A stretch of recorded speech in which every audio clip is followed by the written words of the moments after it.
The two biggest announcements of our lifetime may have just happened today. Number one is indeed we're going to have full disclosure about the aliens. I know this is an automotive podcast. I'm talking about aliens, but it looks like it's coming. Looks like they're either have been here forever or they're visiting us. Let's set that aside. I think the secondary bit of news is 10 times bigger than aliens. The ZR1X just basically broke all speed records for all production cars ever made. This is Full Throttle Talk. Welcome back. Welcome to Full Throttle Talk, the podcast where horsepower meets conversation. From supercars to classic legends, high revving tech to motorsport mayhem, we cover it all. Straight from the driver's seat, whether you're a gearhead or racer or just love the thrill of the open road, you're in the right place. Buckle up, hit the gas, and let's go full throttle into today's episode. So on today's show, we're going to be talking about three different topics. We're going to be talking about what did you do in cars this week? We're going to be talking about, obviously, automotive news. I just gave you a little indication what might be on all of our minds. Segment 3, we're going to talk about something, boom, boom, boom, very controversial. Has Porsche lost its way? Is a 20-year cycle of Porsche basically falling on its sword, repeating itself? In segment 4, assuming we have time, we're going to talk about this or that. And today's question is, by the way, guys, I don't know if you noticed, but I had to change this question a bunch of times. You have to choose your forever car, a sports car that you can grow old with, or in all three of our cases, older. It is your only sports car. You will never sell it. What one car would you choose? Present two options, and we all vote on this or that. So without any further delay, Blair and Shanu, welcome back to Full Throttle Talk, and let's go. Thank you. Tim. Glad to be here. All right, let's have a lot of fun today. All right, so let's get into it. Guys, what did you guys do in cars this week? What excited you? What's the thing? What was the high point automotive of your week this week? Well, maybe I'll start. It's a little cold here in Salt Lake, but we've had some mild winter weather. And a buddy of mine, one of the great things about the car community to me is that we all have cars that we either are curious about, we've always wanted to drive, we're thinking about buying, or we've always kind of hated and want to see if we're right or wrong or how we feel about that particular car. So I had a buddy approach me and say, you know what? E46 M3s have always been a dream car of mine. And I've only driven a convertible SMG, kind of I hate to say the dog of the E46 M3 lineup, but maybe the least desirable. I'm glad you said that because I have a story about that later I'll bring up. For those of you with E46 M3 convertibles SMG, hey, I get it. We all have our thing. And I have owned a convertible E46, but this particular one he said, I would love to drive your car. So my buddy came over this past week. He has a AP2 S2000. And if you can tit for tat a little bit, I'll scratch your back, you scratch mine. That's what we did. So I took his S2000 out. Beautiful day. He took my E46 M3. We did a nice 20-30 minute drive, took a couple of pictures. I've got it posted up in my backdrop there. So that's what I did. Had a great drive in a Honda S2000, which I will never turn down the opportunity to do. You can't just leave it at that. So how was the S2000? I've never driven one. Shanu, have you driven one? I have. They're great. I think they're one of the great sports cars of our time. Designed in Marysville, Ohio, by the way. And I know that because when they were designing that car, Julie and I were selling real estate nearby. So there you go. So describe it. What was it like, Blair? Well, there's two variations of the S2000. The first generation which is known as the AP1. I prefer those, frankly. I've driven both those and the AP2. I think the AP1 went from year 2000 to 2003, and the AP2 from 04 to 08. So we're actually talking about the same time frame. I mean, these are two of the same generation performance enthusiast cars, which is very cool to drive them back to back. The AP2 is great, revs to 8,000 RPMs. I mean, it's just a buzzy buzzsaw of a little car. Small. I love roadsters, and the shifter is perfection. So compare it to a Miata. Oh, well, I'm going to go with the AP1, which is more of my preference. And yeah, AP1 revs to $9,000. It's got a quicker steering rack than the AP2. Little scarier dynamically. I think they improved a lot in the AP2 and added more torque. But compared to a Miata, less less like jovial and fun. The Miata you want to get in and just start sliding around. You get a little body weight transfer. It's just hilarious. It's whimsical.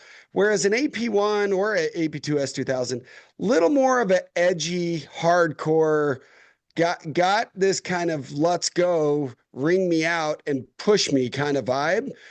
So I think I would tell somebody, well, what do you want? Do you want hilarious fun? I might say Miata fits that bill more. If you want fun, yes, but a little more edge, a little more hardcore, in your face engine, that's an S2000.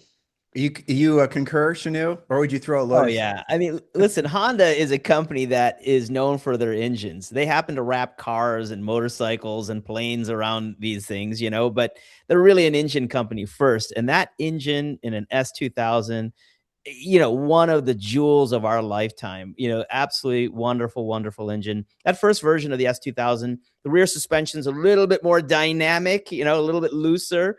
So it certainly scared a bunch of people, and they kind of tamed it down in the second version. But arguably a wonderful driver's car. To me, a sports car, a roadster is like the classic form factor of a sports car. So I kind of feel like the S2000 kind of nailed it. How is it that never has fallen in your crosshairs for your business? That wasn't one of your cars you focused on, was it? Yeah, no, it really wasn't. Interestingly enough, I mean, I had been waiting for the Lotus Elise since the 90s. And so when that car, when that car finally, they said they're bringing one to the States, I said, all right, I've got to have that car. I mean, that is exactly what I wanted. And so I was just so singularly focused on the Lotus Elise and waiting for years. My deposit was with the Lotus dealer for years before it finally, showed up in November of 2004. So we did miss the S2000. But wonderful car, love that thing, and I'm so glad they brought it. I was teasing you prior to the record today that we need to definitely do a show focused on Lotus. Maybe we do that next week, focus all of our questions on that, because it's such a historic brand, a historic brand. Even if you go Lotus Exige forward, there's so many cool variants. S240, S260. What's that crazy ass race car thing that has I want a V6 Cup. That's what I want to drive. Yeah, exactly. Yeah, the V6 Cup is wonderful. There's, you might be thinking of the 211. No. But then there was the crazy one. Looks like an erector set. It has no doors. You have to step into it. No roof. Oh yeah. So the 340R. Yeah, that one. Awesome car. Absolutely influence for us. But the pinnacle of crazy that they produced was called the 311. So basically a V6 Exige with no roof, step-in car, wonderful car. Yeah, we definitely need. Let's do it. Let's do that. I think you're 100% right. What a great brand. Lots of ups and downs.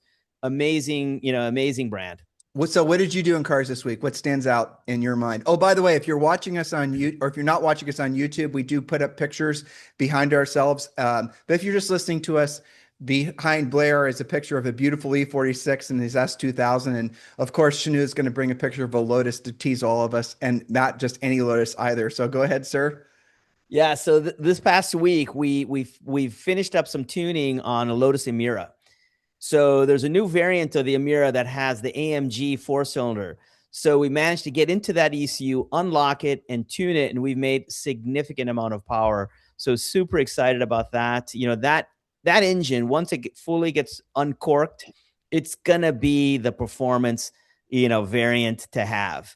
So that was pretty exciting. That car, looking forward to, actually, it's a client's car. He's going to be picking it up tonight. So I'm looking forward to getting feedback from him, because he's owned the car for over a year. So it'll be great for him to get in it and give us some good feedback. So that was, for me, probably the biggest, fun fact. We bought a 1996 Miata a couple weeks ago, and so happened to get that thing smogged and registered. So that car is getting all prepped. We did a bunch of service on it, so that'll be available. I'm calling it our modern Lotus Elan. So excited about that as well. Did you guys hear about the Emira? Only in Australia, that's got 500 horsepower. What's the story with that? I think I sent you guys a link for that one. Yeah, the Bathurst edition. So. Yeah.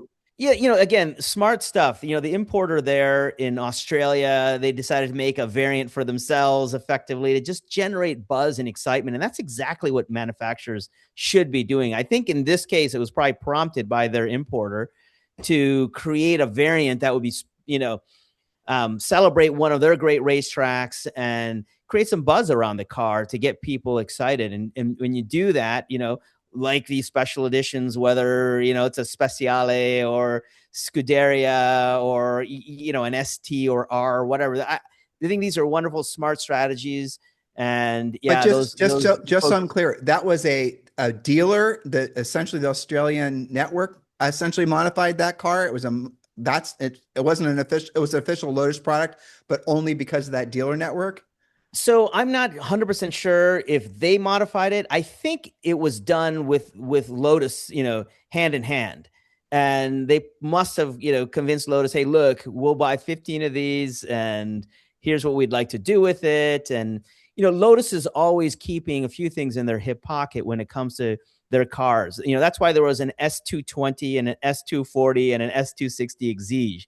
And so on these AMG powered cars, there's several variants that I'm sure they're just tuning variants that they're just going to uncork the power every year, give us a little bit more power.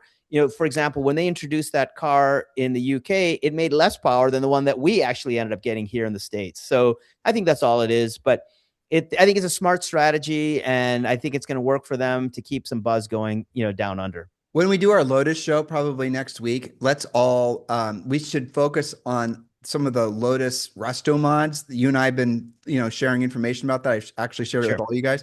And I couldn't believe there's resto mod Lotus Elises out there, S1s that are freaking like what, 250, 350 grand.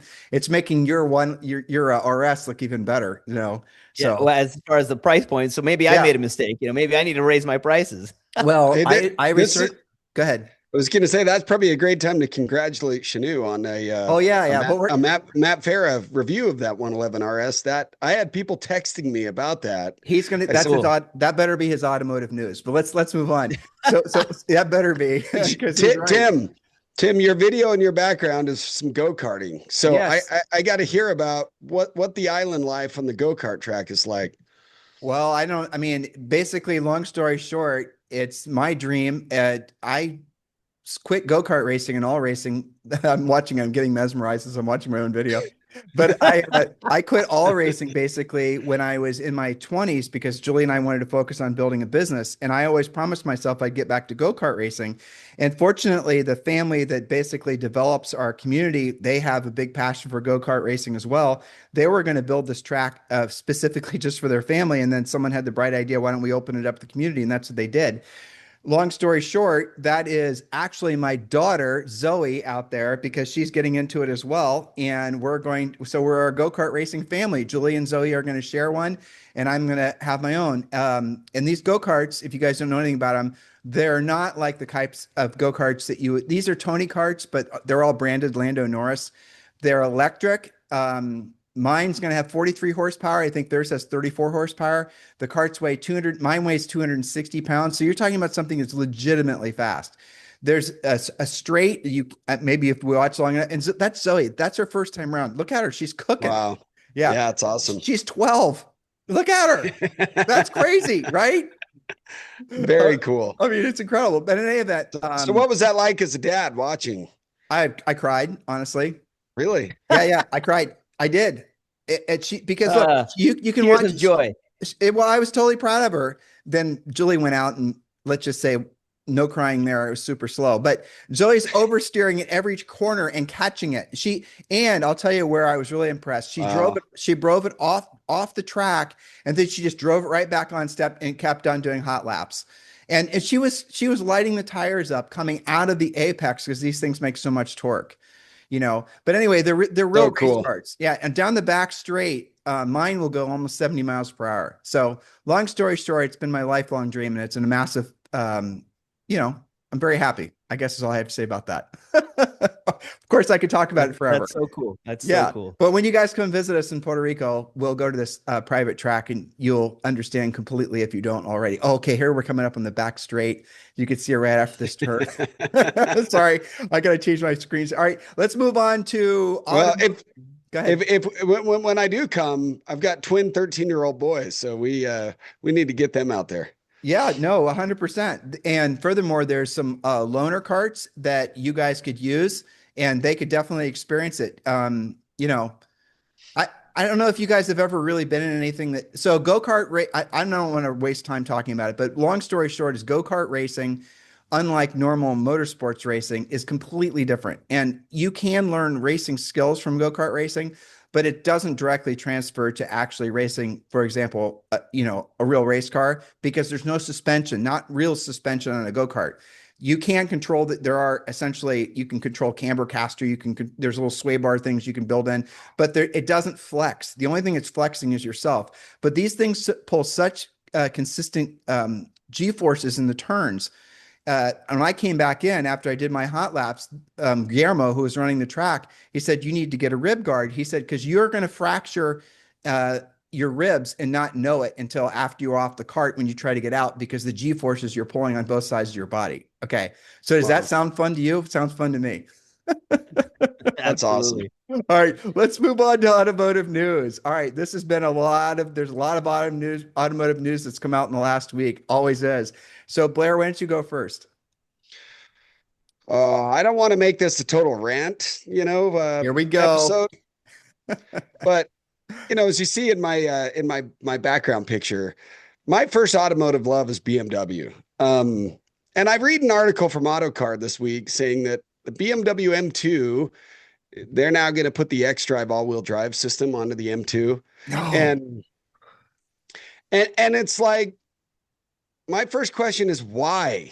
I get frustrated by this. And they've got plenty of performance cars, the M3, the M4, the M8, you got the competition models. I don't understand why they can't just leave the M2 the way it is. And I get everybody's going to say, well, you can add more power and you can actually use the power and you can launch it in 0 to 60s faster if you're running all four wheels.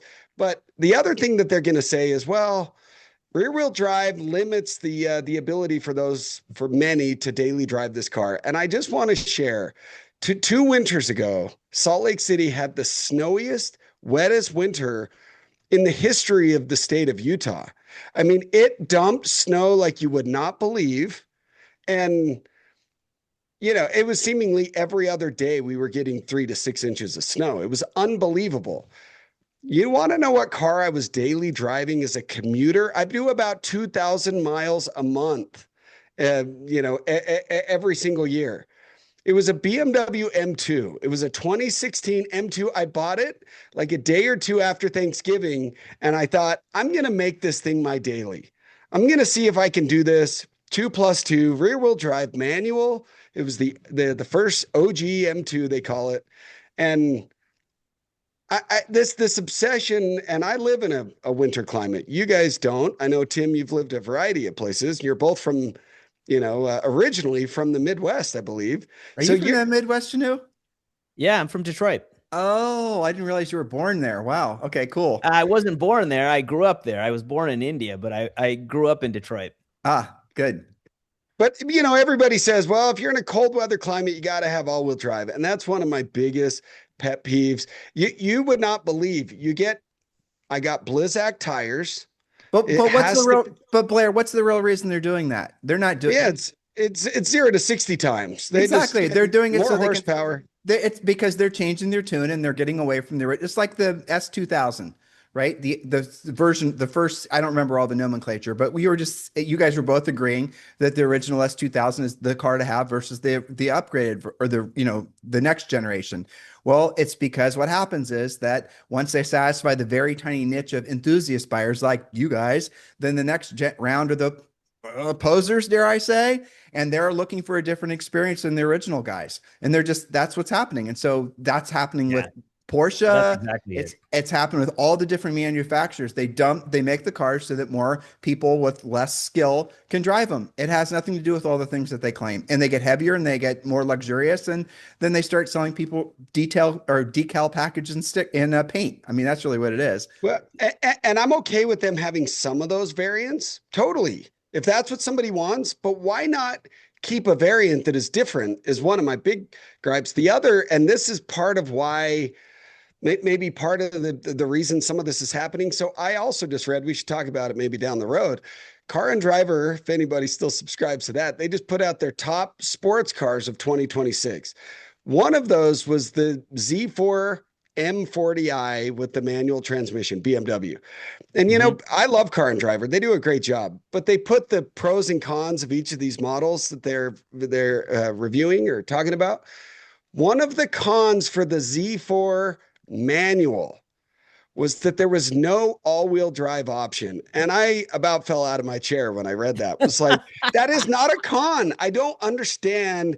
And so when you know, if you have journalists bagging on these cars like an M2 or a Z4 that there's no all-wheel drive option, I think, well, they probably listen to that to some extent too, and those guys have influence. I don't get it. Well, it's because those guys are placating their masters, and their masters of the OEMs who are basically paying their salaries through ads and inviting them into wine and cheese events on, you know, exotic islands where, you know, all over the world. That's who their masters are. That's the reason. Yeah, listen, I mean, I'm old enough to remember E30 M3s languishing on dealer lots, unsold, Me too. brand new, right?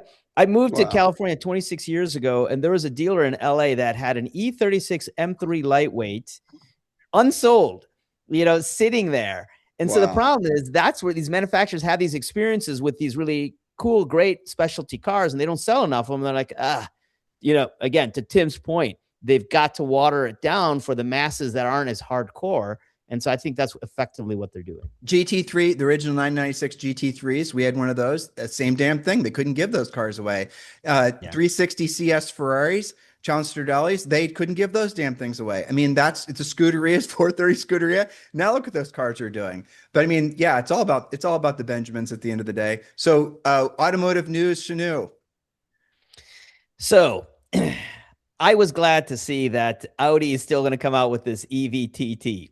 You know, that to me is such a cool looking car. And there was a lot of speculation because Porsche had been walking back from the whole EV thing with their Boxster, which I support.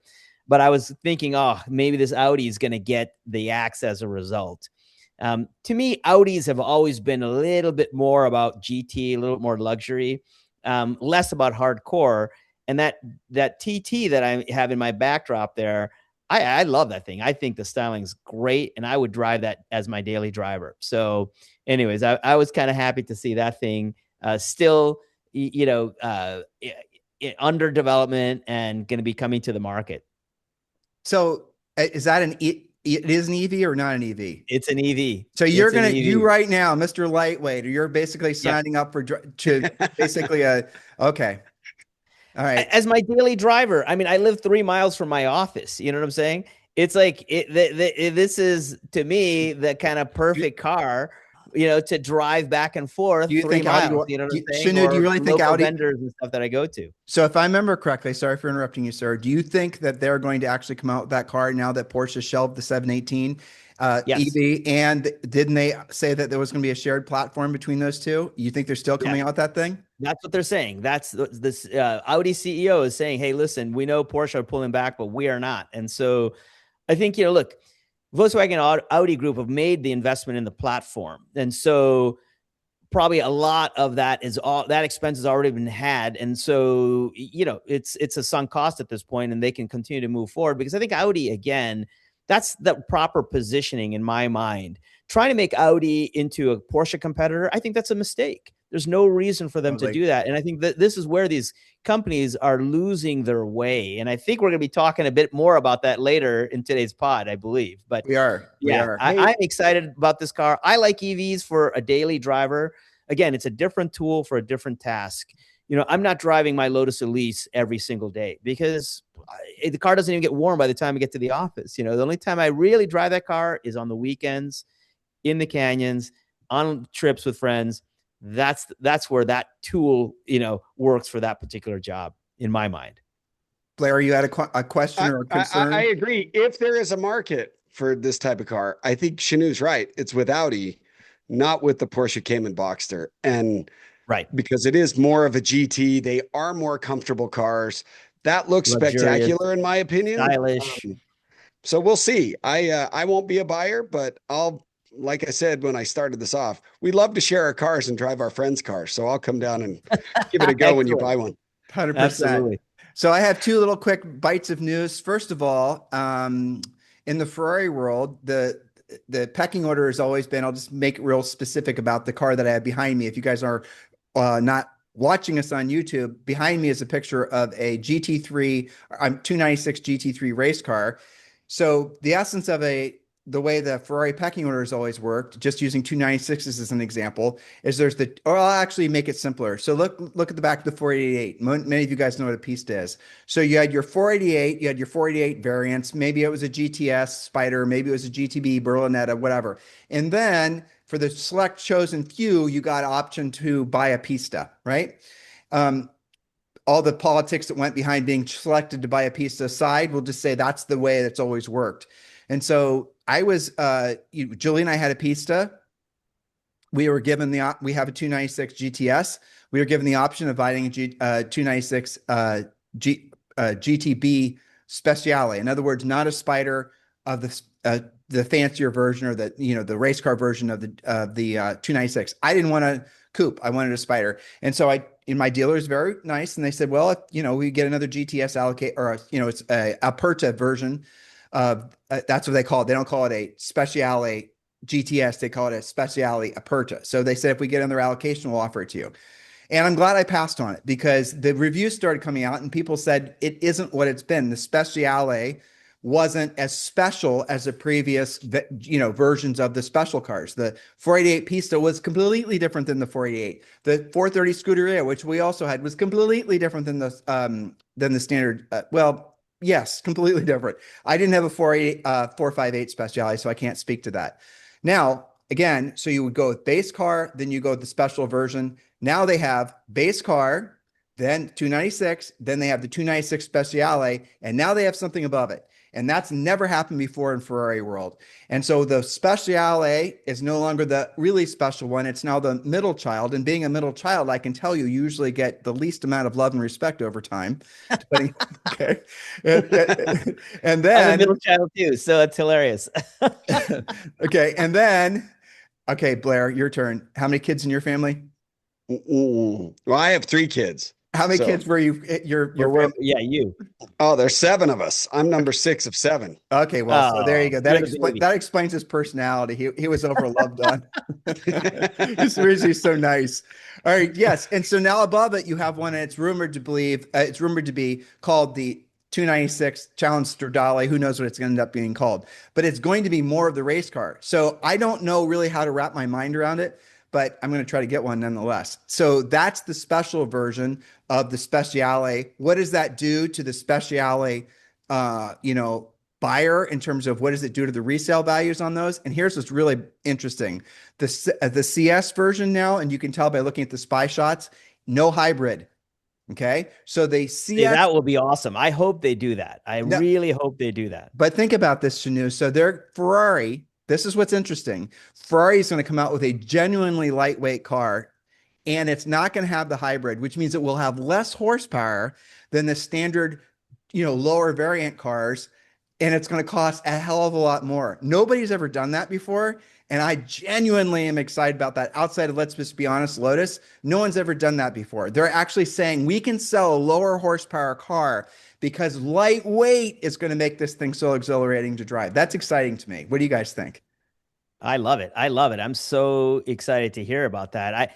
Listen, I'm not a big fan of all these different variants. I think that's a big mistake. I think this product proliferation that's going on with manufacturers is out of control. It's usually an indication that the market's peaking, but this is what I was hoping. And frankly, I would even be happier if the car would come naturally aspirated. But I think that ship sailed. I think we're in the turbo era right now. So, but this is super exciting. I hope to make it lighter. It's going to be wonderful. There's no question. It's a Ferrari. This will open the door to manufacturers because if Ferrari's doing it, let's be honest, Ferrari is, the pinnacle, right? So if Ferrari's doing it, and they're not chasing horsepower anymore. They're chasing lightweight. That means the other manufacturers might do the same thing. That to me is about the best automotive news I could come up with until we now talk about automotive news number 2. And I'm genuinely interested in what you guys think about this. Today, there's news releases, news reports. Finally, the press has lifted, the embargo is gone. They're talking about how ridiculously fast the new ZR1X is. And have you guys heard the numbers? Around 2 seconds, 0 to 60, but not just, it's just Corvettes have always been fast in a straight line. It's actually beat the Senna around Buttonwillow and other tracks. So the fastest handling car. It's just ridiculous how much this is recasting the supercar hierarchy. I think I said it right. What do you guys think? What do you guys think about this? How do you register with how this thing fits into the world? Well, I personally feel like I root for the underdog a little bit, even though I'm not naturally an American car lover. I do root for the underdog, but I think what strikes me more than anything about the ZR1 and the ZR1X is, most journalists, most outlets, they are starting to get critical, in spite of my BMW rant that I made earlier, getting a little more critical about the high horsepower war. And I hope what you said, I echo what Shanu said, Tim.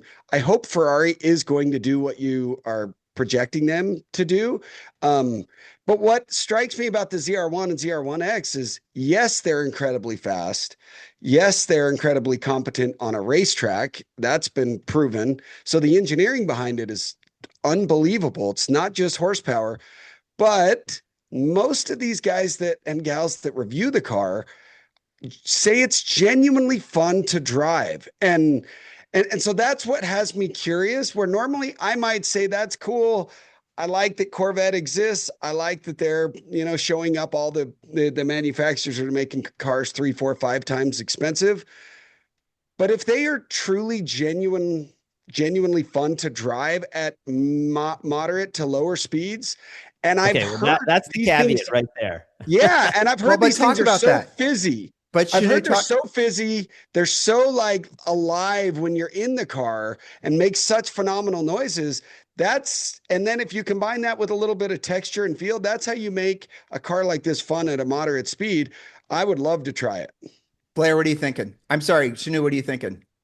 Listen, I think you hit the nail on the head when you said at moderate speeds. Okay, that's where these cars, it'll be hard pressed for them to be super exciting at moderate speeds. They're going to be very exciting on the racetrack. I'm sure of it. The car is so fast when you're at those speeds, it's impossible for it not to be fun. And look, when you give General Motors some targets, they can nail it. That company, they're one of the largest car manufacturers. The talent that they have on, in their bench, it's incredible. I'm excited about, the results of this car. GM has no choice but to have to keep chasing the better and better numbers. And, what they're showing the world is what they're capable of doing from an engineering perspective and delivering the numbers. So, look, man, I'm super excited about it. A Z06 is going to make its way into my garage as a GT, and so it's fun to see that. I'm the ZR1 and ZR1X is okay. It's just out to that next step, and I'm not particularly interested in that personally, but I'm excited to see an American car company, throwing down the gauntlet the way they've done, and I think it's going to resonate really well. They're going to sell a ton of them. If I were making cars, I am Ferrari or I'm any of these other brands, and I've always, one of my USPs, your unique selling propositions, has always been, track times and speed. I'm McLaren. It doesn't matter. And all of a sudden, some guys in Kentucky, are churning out a car that costs $235,000, whatever it costs, and blows Bugatti, Veyrons, and all the other things, not even a Veyron, but the newest version of it. They're fast. This thing is faster than electric cars. From a marketing or from a business perspective, that tells me I'm going to be pressured to do things that are going to be different because I can't compete with that. Because for me to make something like that, so what am I going to do? I think I'm going to go lightweight, because that's where you can actually, if you're a manufacturer, that's probably where you can get it over on GM. Because, personally, I think that's the direction it's going to go. So I'm excited about that. Lightweight ultimately overcomes the lack of horsepower, and all the things that come with weight, slow ultimately makes the car feel duller. And so if we're going to go the opposite direction, I'm all for it. So Blair, what was your automotive news? Something about that was BMW M2 getting all-wheel drive. Hooray. Okay, good. I can't wait for that. You're excited about that. Did we go through all the automotive news? I think we did. Oh no, Shanu. Oh, did Yeah, you? no, I think we did. I mean, we Yeah, you know, I think we kind of talked a bit about too many variants, is my Okay. opinion. All right, so I I'd think like we're all to see a I, few less variants. I think we're all nervous to get to the next section because we know we're going to get a lot of hate for it, but let's go. All right. well, and maybe to bridge these together, Road and Track's Performance Car of the Year named the ZR1 their car of the year, and it was in direct competition with what I might call the best car currently on sale. Hold that. Let me read the question, okay? So they know what we're talking about. So the segment 3, has Porsche lost its way? Has Porsche lost its way? Is the 20-year, and I got this 20-year cycle from Chris Harris, by the way, is the 20-year cycle repeating itself where Porsche seems to hit hard times about every 20 years and then rebuilds and comes out with brilliant cars? So go ahead, Blair, with what you were saying. You want to pick up right where your notes are? And first of all, do you agree with the premise that Porsche has lost its way? And you don't obviously have to. We can debate it, and because this is going to be something that the cult of Porsche is definitely not going to like us saying anything remotely negative about Porsche. Well, to be fair to Porsche, and I said a little bit of this last week, I think they have a really hard task right now, and I try to not be too ignorant to what they're having to deal with from a regulatory environment. And that's the first. So yes, I do think they're losing their way, and they're losing me, which is really sad. And I think that the car enthusiasts at large are going to become disenchanted with what they're doing and how they're doing it. But I will say in support of them is this regulatory environment for the automotive industry has seemed to be a complete nightmare to work in. You know, if you have, I had a buddy tell me, well, no, EVs are coming and combustion engines will be banned. Because why? Because Europe, California, and New York have said so. And it's like, okay, I get it. That's compelling enough. But Yeah, here we are. 2025, that it was supposed to happen. That was a ban on new ICE car sales. And whether I like it or not, that's what California, the EU, and New York have decided is the future. So these guys all start working with that in mind. They pull the so that's where I support these guys. And what I will still say in support of Porsche before I rant a little bit, I do still think they make the best modern sports car. And that's, the car that I put up behind me, which is the new GT3. I would take a GT3 personally over a ZR1X. I haven't driven a ZR1X. So I like a manual. The fact that they're still building the traditional naturally aspirated manual transmission track toy is with huge engagement is awesome. And they're obviously making some really cool special editions. So that all being said, Porsche has lost their way in a number of ways. And I think first and foremost for me is pricing is absurd for what you're getting, in my opinion. And number one, I look at the base entry-level Carrera, which I think they're calling the Carrera T.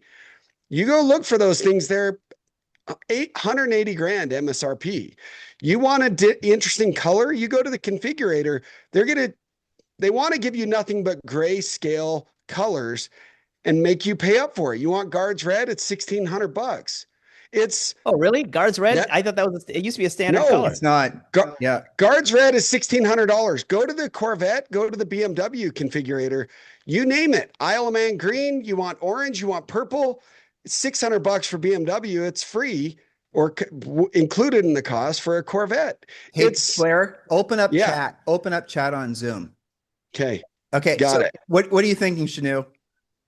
Yeah, listen, man, I think too many variants. I think Porsche are it's peak Porsche right now, and they need to pull back. I think there's far too many variants. What is it? 20 different 911 variants. I love 911s. It's one of my absolute favorite cars. I've had a picture of a 73 RS on my wall since the mid 90s. And so, look, I love the 911s. I'd love to see them pull that back a little bit. I'd love to see them bring an entry level price that's a little bit more reasonable.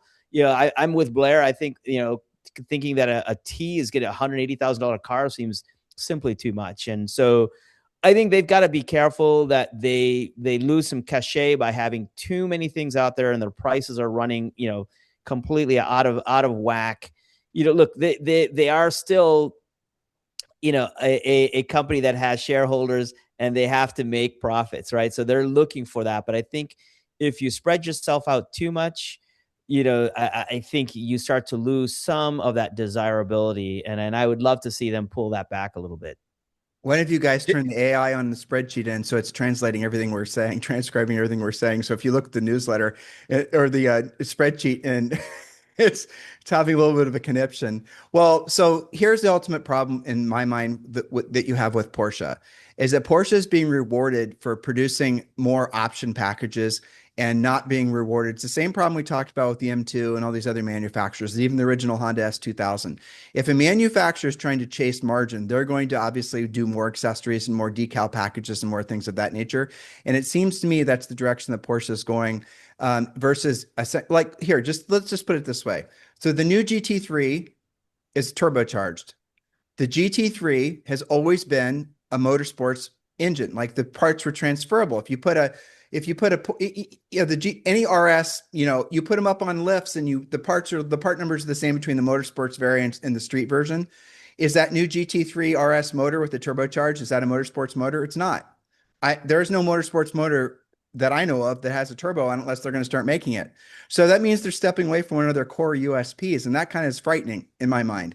Because, well, Tim, I would argue just like they had to move to water cooling because of racing, right? More power and all the cooling that they needed. They had to move away from air cool to water cool.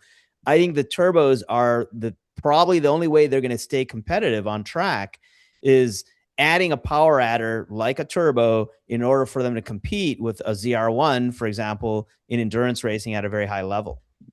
Well, and I think don't the F1 cars have turbocharged engines? Yeah. Tiny little yeah, they do. They tiny little turbocharged motors. But I mean, I'm not saying a turbo is a bad thing.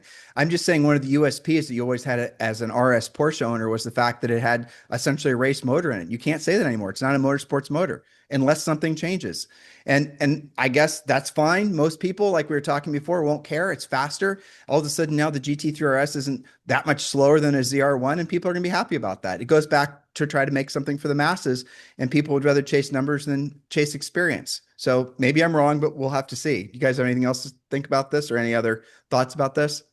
I think they're being led by racing, and trying to win. I think that's where the turbos are coming into play. I think they're being led by shareholders at this point, and some bad decisions. And we know that the 986 Boxster was one of the cars that saved Porsche. I get it. The Cayenne was right there too, and then they decide they're going to pull the 718 Cayman Boxster, which was the entry-level car, one that I actually think is better than most 911s. Yes, I said that, but it's, and the reason they gave for pulling that car was not because emissions and CAFE standards and whatever. They said it was a cybersecurity issue. So I think that is a big mistake, but they're going to bring it back with an EV. This is them trying to find ways to, innovate. And I think they've done it poorly. That was one example of why not just keep going with your entry-level mid-engine car. And I don't think, no matter how much you innovate that car, even if it became more high performant than the 911, I don't think the 911 will ever not be the halo, most aspirational car for all enthusiasts.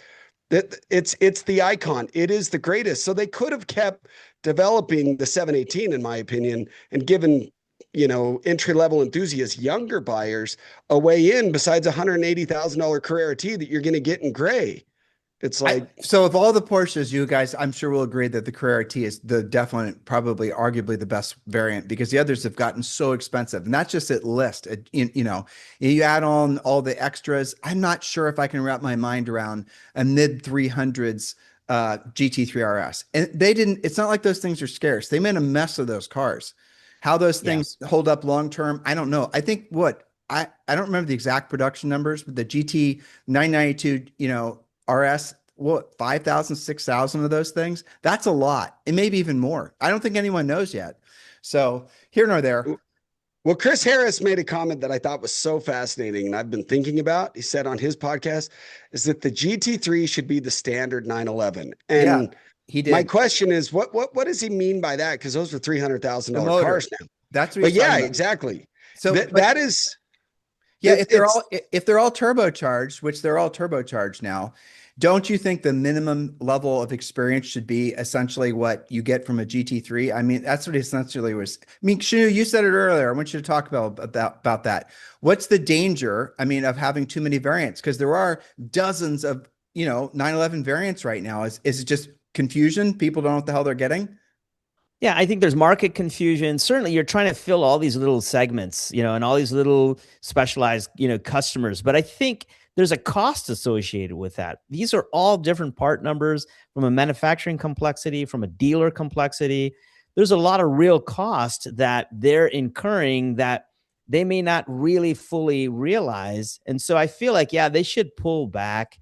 I think even like what we haven't really talked about is, and we kind of touched on it, but, a 911 Turbo used to be the top level GT, if you will, or it was, that was the car. Now, when even a Carrera T has a turbo on it, it's not the branding now has kind of fallen away. How about the Taycan Turbo? I know, ridiculous. I couldn't understand that whatsoever. Well, it's like I always tell my kids, I wouldn't be so hard on you guys if I didn't think you had potential. You don't yell at the kid on the. I coach their basketball team.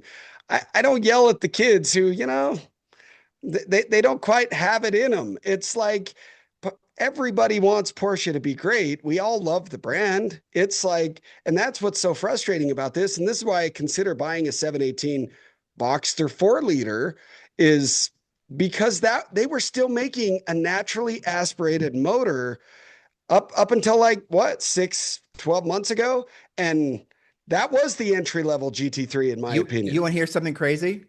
So I had a 992 GT3 Touring, okay? And it was PTS interior, I forget what the actual Porsche term is for the interior, exterior, interior, the whole thing, okay? I had one of the first allocations, I got it from a VIP friend of mine. Long story short, I didn't like it. And now I had a 991.2 Touring, and I like that car, but between both of them, I now have a 718 Spider RS, and I will never sell the 718 Spider RS. So I'm with you, Blair. I think the 718 platform is fantastic, and you stick that GT3 motor in it, and you stick the PDK S transmission in it. That experience, Chanu, have you ever driven one of those cars, the Spider version? Okay, yeah, they're so cool. I really like that car quite a bit.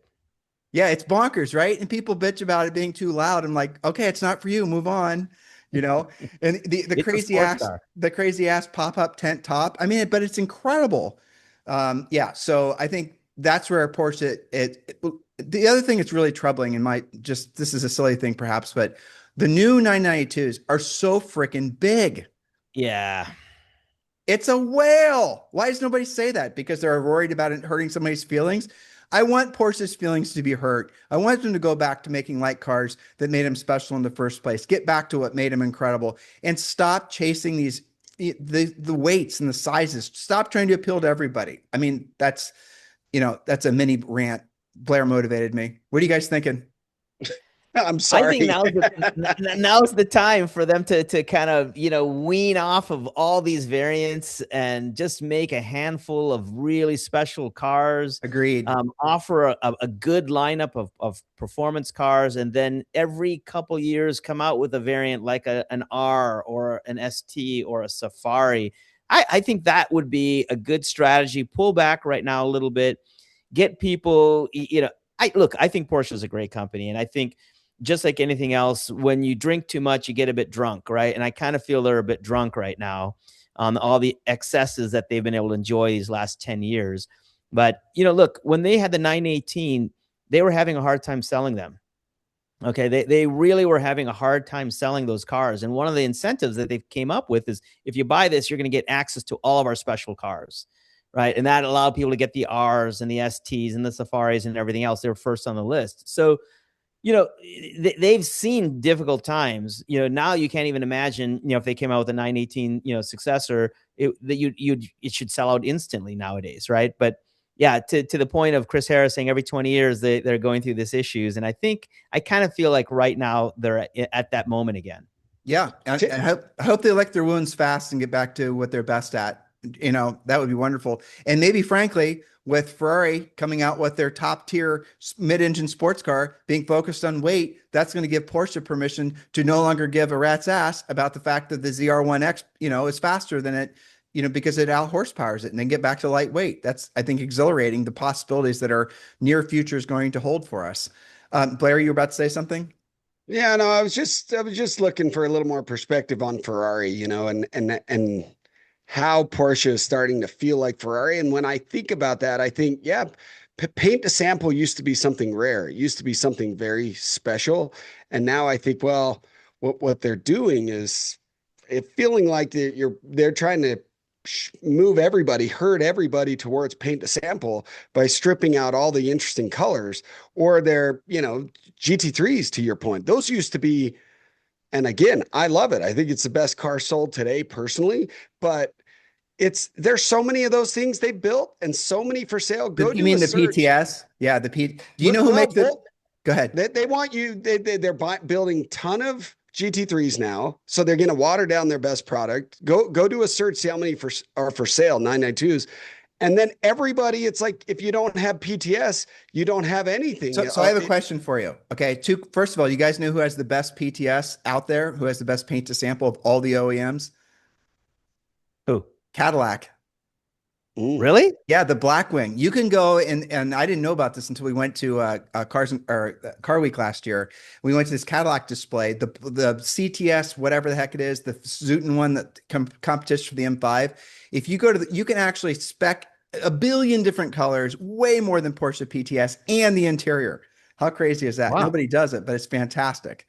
Yeah, now Snoo's going to get. But is that what Ferrari did to water down? When you're critical of another brand you love, Tim, Ferrari, is that I'm less familiar with what they've done to, frustrate buyers. The Ferrari experience is not anything like any other brand. The Ferrari experience as a customer is.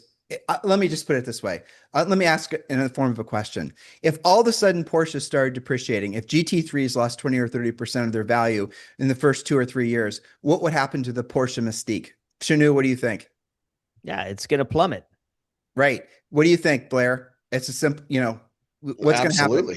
Okay. Yeah. So how much of the Porsche Mystique is tied to value retention? And if that goes away, and like how many other attributes do we assign to a GT3 because they're solid buys and you won't lose your ass on them financially? And if that is no longer the case, would you all of a sudden start saying, well, you know what, it's only 510 horsepower? Would you start being a little bit more objective? So how much of our opinions about that product are colored by the fact that they've been retaining value, and what happens if that stops happening? What do you guys think? I'm going to buy one if it does. Exactly. True enthusiasts will buy them. Exactly. Right. What do you think, Blair? I'm sorry, Shanu. Listen, I think as long as Porsche continue to race and support racers, okay, especially these gentleman racers, that's going to keep the values and the perceived values of their cars high. But if you make too many of them, yeah, I mean, they need to borrow from Enzo's playbook, make one less car than there is a client. And I think they should pull back, frankly, because I think they are going in the wrong direction. I think that you're going to see those GT3s depreciating pretty aggressively. And I think you're going to see a lot of marginal, over-levered buyers. They're going to bail on those. You're going to see more coming to the market. And frankly, I think a lot of, unfortunately or fortunately, depending on your perspective, of the new RS buyers were ones that weren't really car people. They were buying them maybe for the, the flex factors, the kids like to say, and those are going to come to the market soon. But we'll have to see how that all works out. A quick question about Ferrari, since Blair brought that up. The Ferrari SUV, $400,000 or $500,000, let's say. What do you guys think? Is that Sangue? Yeah, no. The Per Sangue is the V12. They're coming out with this new one called the Luce. Oh, yeah. Luce. Yeah. Luce, So, right. The Johnny Ives interior thing. Let's just say it, beautiful design, awesome. Ferrari nails it. All that's good. Who's buying one of those? Tell me who the buyer is. I'd want a Pura Sangue is what I would want. Yeah. I mean, what do you think? Yeah, I mean, look, if you live in London and you want to drive around the city center, you know, you have to have an EV nowadays, you know, and if you're wealthy, I think that's who's going to buy these things. Urban dwelling, very wealthy people who want to have something that they can drive where, you know, in town and be seen. So amongst my Ferrari friends, and I've been buying Ferrari since I was 30, and I'm now 56 next month, which is hard to say. But I'll say that I do not know to a person, any of my Ferrari friends that want to buy one. Not a person. Nobody. Well, they're making such a huge deal about this interior, which I do think is kind of cool. But like that's now the selling point. I mean, that's scary to me that the interior matters seemingly more than. But this is what I'm getting at. So if you have the value, and this going back to what you asked, Blair. So if you've got Ferraris have always held their value, right? And you could make money, if not just get out without losing money on it. That's no longer true. Okay. And now you have the EV coming online, and I'm not really sure what that's going to, no noise out of a Ferrari. It seems to me like that's a major USP. All of these are a step too far. And I think the Ferrari 296 CS is hopefully the bend in the road that we've all been hoping for, that we haven't seen in a generation of cars. And what would all those same guys say who don't want the Luce or whatever it is? What would they say about the 296 CS that has less horsepower? Would they want that? Oh yeah, I mean, my Ferrari friends would. I'm just hanging. Exactly. My friends, yeah. But you know, the question is will they be coerced into buying a Luce in order to get some special limited edition things? And Ferrari says no. Ferrari says we'll never bend the arm of somebody to buy a car that they don't want to get a car that they want. But hasn't been my experience. All right, so let's move on. This or that. Today we ask the question. You have to choose your forever car, a sports car that you can grow old with. It is your only sports car. You will never sell it. That means Blair's going to have a conniption because he likes to sell cars. What one car would you choose? Present two options, and then we vote on this or that. Rules: it has to be less than 250 grand manufacturer suggested retail price. Okay. Because otherwise one of you guys would have gotten smart and chose something that cost 250 and went to $1 billion. They made in the last 20 years. It has to be a car your wife would drive coast to coast with you in. Good luck. So that made things a little bit difficult. I know. I thought about it. So Shadu, you get to go first. Oh my gosh. I mean, Tim, you're killing me, man. That last bit is what threw my choice off. But look, I have been planning to get a GT for exactly that purpose. But because you raised the budget to 250, it changed my game plan. Because originally, not originally, I'm still going to get a Z06 for this very reason. We're going to travel all in the lower 48, all over the place in a Z06. When? I'm going to start buying it next year. And then every year we're going to take road trips. I'm going to keep the car on the East Coast, and then I'm going to fly out there. We're going to then drive around. But to this question, the ST, the 911 ST would be the car for me. No. Manufacturer suggested retail price of 250. That bad boy. ST is under 250, isn't it? No. It's not 3+. Yeah, 3+. Oh my God. Oh shit. Okay. All right. Well, we'll come back to you. Throw that one out the window. So let's see. What other options? You got a good one right there. Behind you. That's a good choice. Sorry. GT3 Touring is actually the one. Okay. GT3 Touring was the one that I had. Yeah, I had priced, and I realized, yes, that is just under that, price point. And I think that would be the car. It's got luggage space, right? It's got Porsche dealers all over the country. So if I break down someplace, I can get that taken care of. So yeah, GT3 Touring is the car that I would choose in a manual. You have to give us two choices: to a GT3 Touring or your Z06. No, actually, the Amira V6 manual. Yes, I like that car a lot, and and if it wasn't for the 250, then yeah, I would have chosen the Amira, because I think that's going to be a car that I could use and still have a manual, have fun with it, and off I go. All right, we'll go back and Blair and I will vote on that. You can't vote. All right, so Blair, your turn. No, I want yours, Tim. I want yours next. Mine? Okay. Well, my choices would be a 718 Spider RS, which I have right there. on YouTube. Okay. We also have a Speedster, but I don't know. I mean, I'm afraid I might be just keeping that one for this at this point for the sake of value retention because I never drive it. I just drive the 718 because the 718 is so much more fun. I don't have to think about the value. But the other one would be another car that we used to have, which I sort of regret selling, which would be a 458 Spider. Very nice car, a lot of cowl shake if we're, keeping it real here. But between the two of those, and both of those had original, and I did Google it to make sure, both of those had an original list price of 250 or less. So those would be my two choices. Now we're going to vote here in a second which one we would choose for ourselves. But Blair, your turn. He's redoing this because he didn't read the notes saying it has to be something your wife would go on a drive-in, I'm guessing. No, well, it's funny. I missed some of those notes and I went a total different direction with this, but a new car, I'm not going to say my new one because you guys kind of covered the basis really. I mean, we're talking brand new. I'd take a GT3 or a Lotus Emira and that's basically already been said. I would take a winged car though. Not a touring personally. I want something with downforce, the whole reason that track focused car was invented. So that's another thought for me. But what I did with this, and I'm having a hard time pulling up my pictures, but I looked at Bring a Trailer and just a thought exercise of around $240,000. So a Carrera S 993 1998 just sold for 230 something thousand dollars. And I thought, okay, for around 230, 250, you could go get a late 90s 993 C2S, or I kept it just 1998.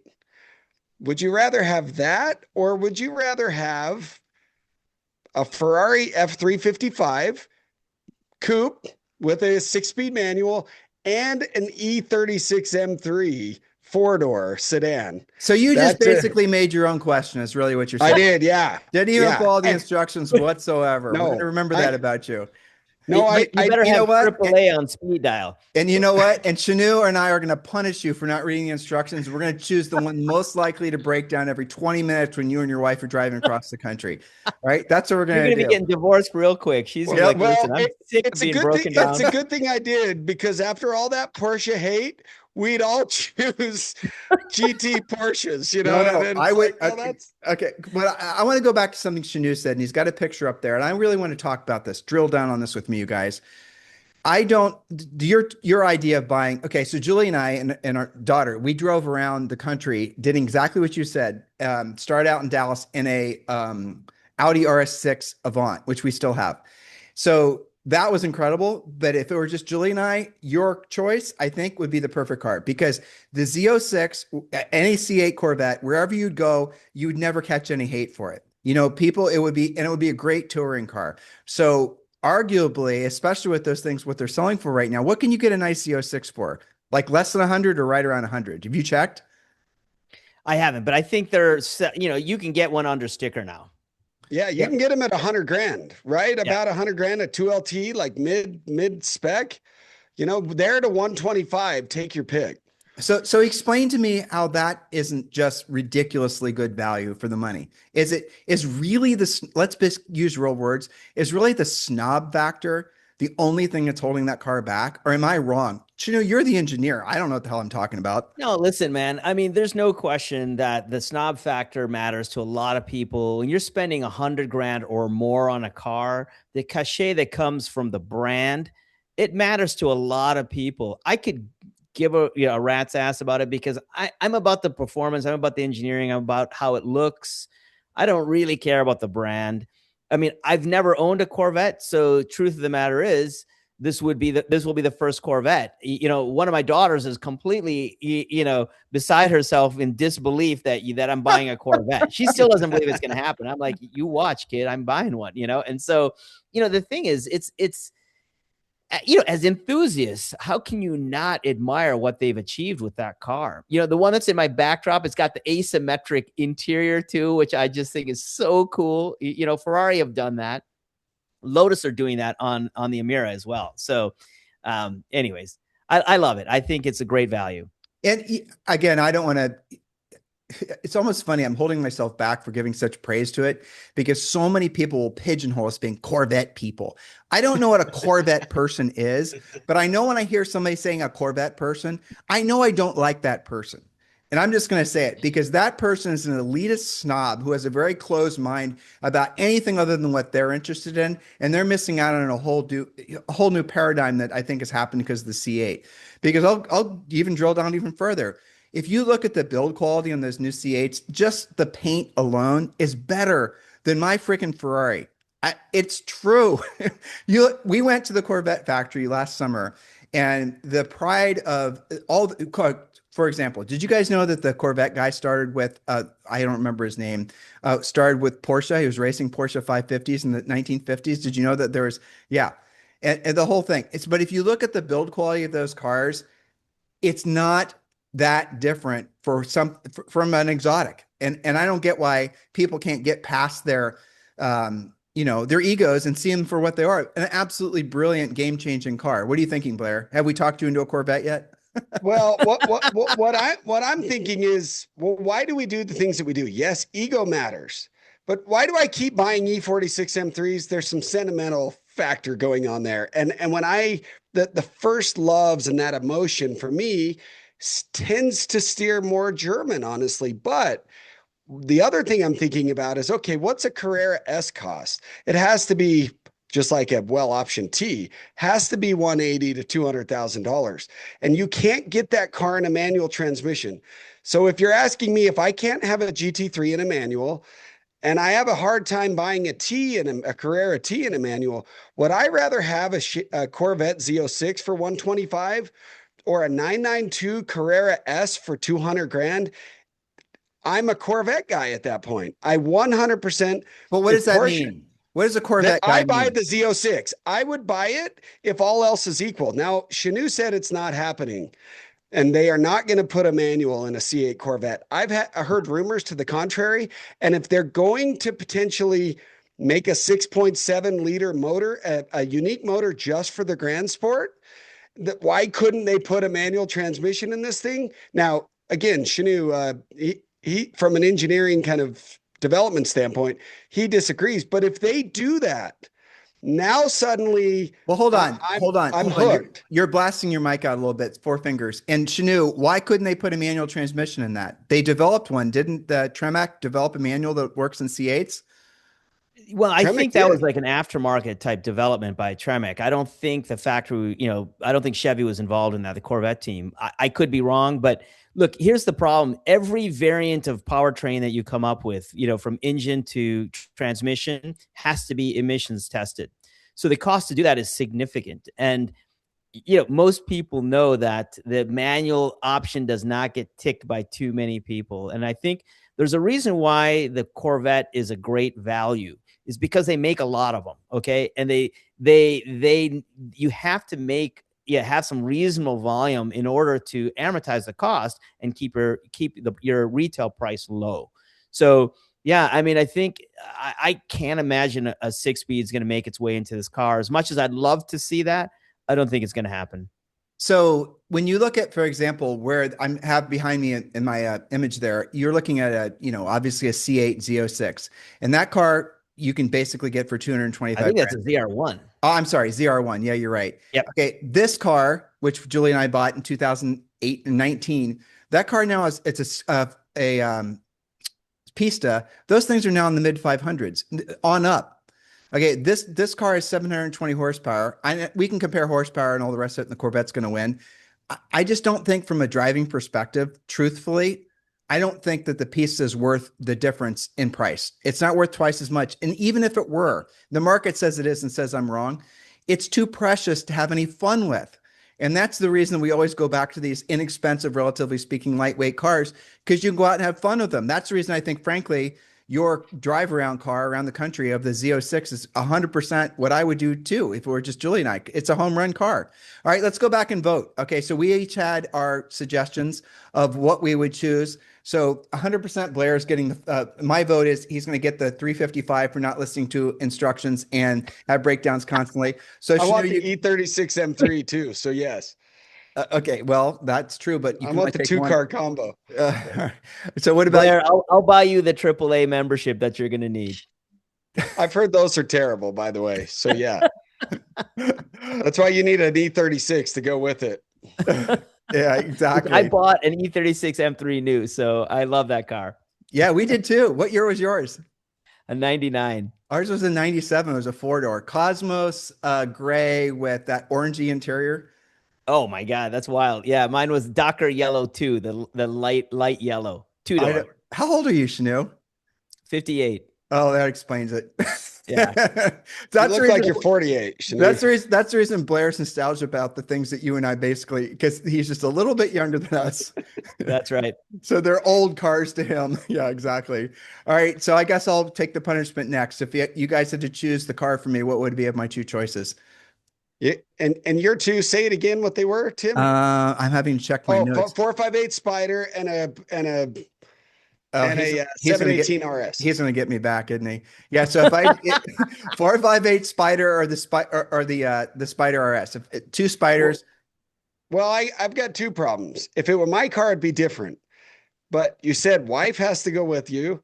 Yep. And well, and that's the big problem. Number one, she loves Ferrari. She always says, "Why don't you ever consider a Ferrari? Those cars are gorgeous."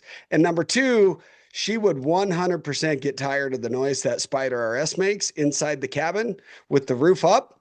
So I got to go with the 458 Spider for the wife. Yeah. Okay. What do you think, Shanu?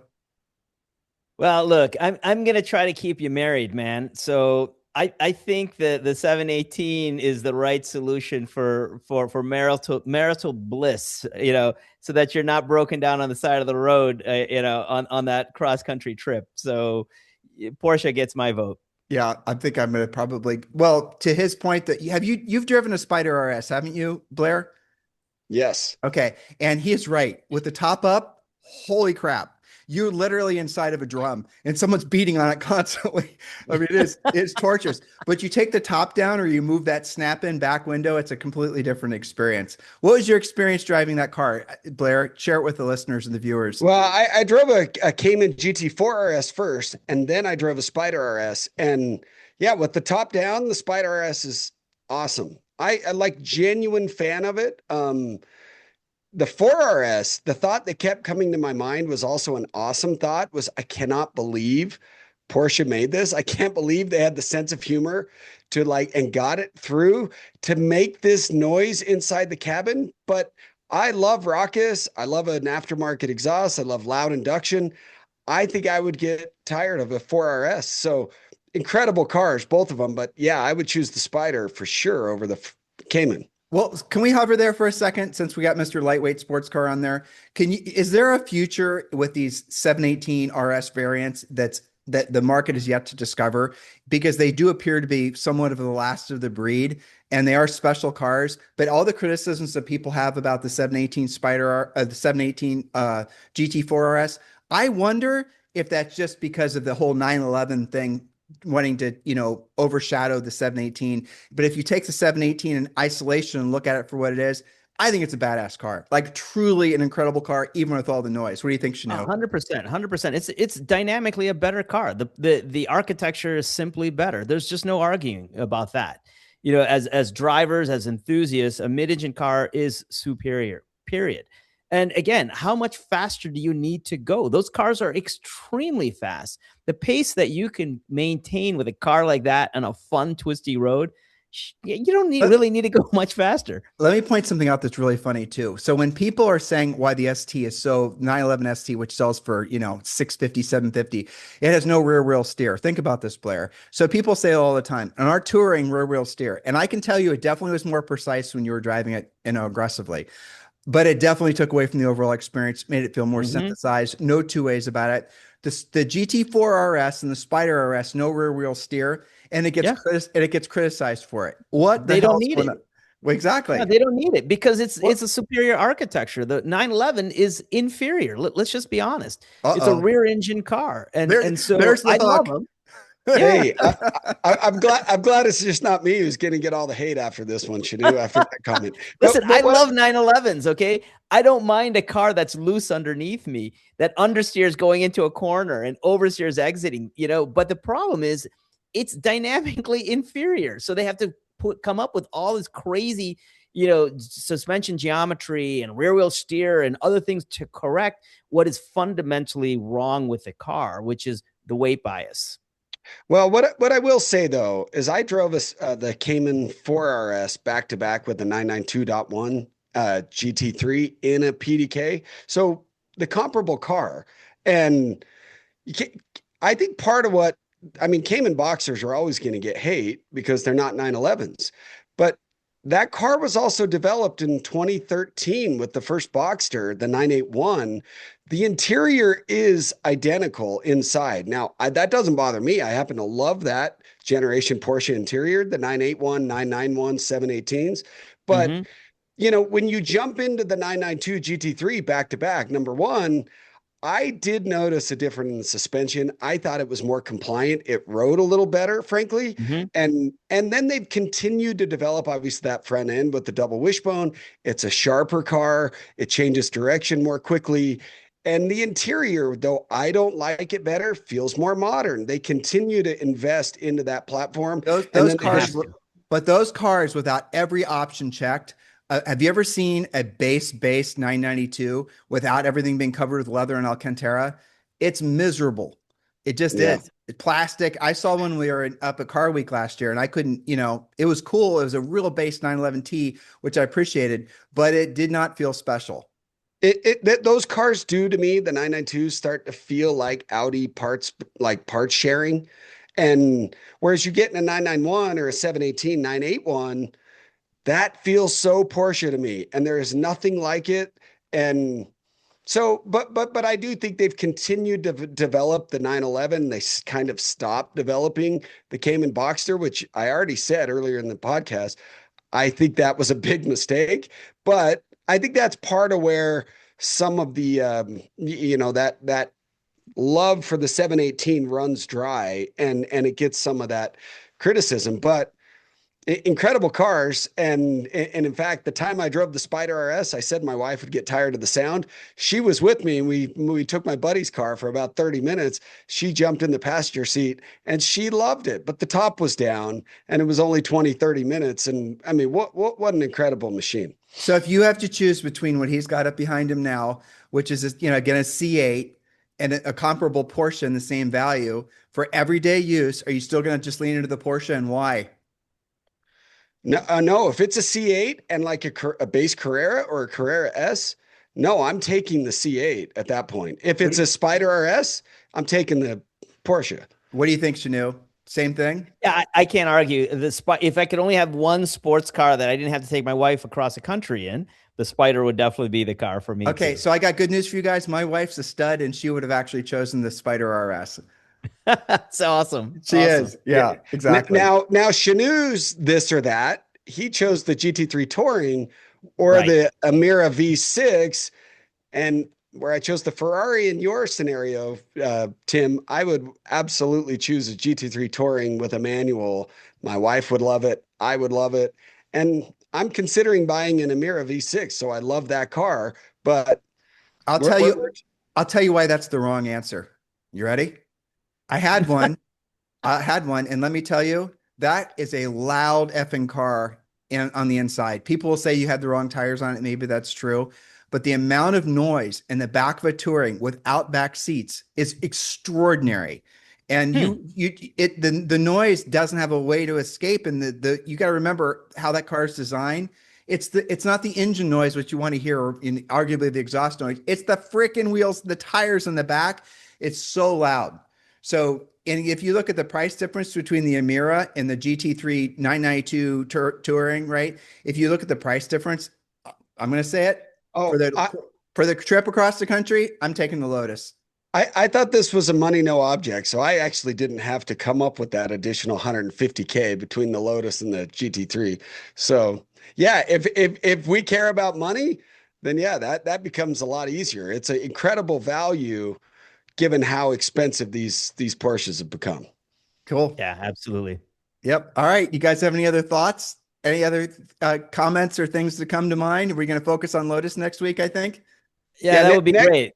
That would be great. And maybe that picture you've got, maybe Porsche's going to have a 550, tribute coming for us. I You mean, know what? that would be cool. I think what you said actually makes all kinds of sense to me. And if I were Porsche, that's what I would do. I would start coming out with things that completely hit hard reset and get back to the core DNA of the manufacturer. And I would go back and on a bended knee, I would earn the love back from all my best customers before that all my customers start becoming basically flex buyers. Because if they all become flex buyers, then I'm gonna have to start competing with, frankly, brands that are going to be, they're already ubiquitous. You can't win by chasing horsepower anymore.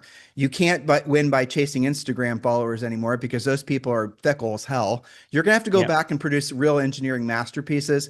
And I hope and I pray that's what our beloved brand Porsche does. If not, guess what, Shanu?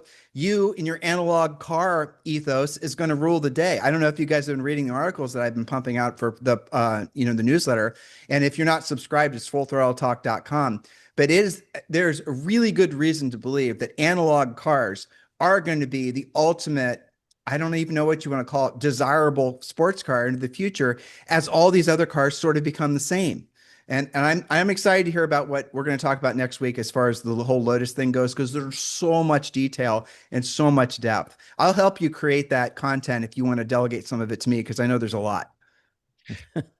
Well, that sounds good to me, because I can ratchet my my intensity down a little bit next week if we're not. No, man, listen, I've been doing podcasts for a long time, Blair, and I'd rather have someone that's bouncing off their mic and has high levels of energy and enthusiasm versus someone has to pump themselves up with caffeine all the time and be prompted to basically wake up. I would much rather have high levels of energy and enthusiasm. Well, I've had the opposite many times, and trust me, you're perfect. So you guys, well, thanks. I just want great cars, and it's so frustrating what we talked about today that they seem to be fleeting. And so, yeah, you're right. We're all going to be turning to what you have behind you. We're all going to be calling Shanu and saying, "Hey, help me modify my Lotus. Help me.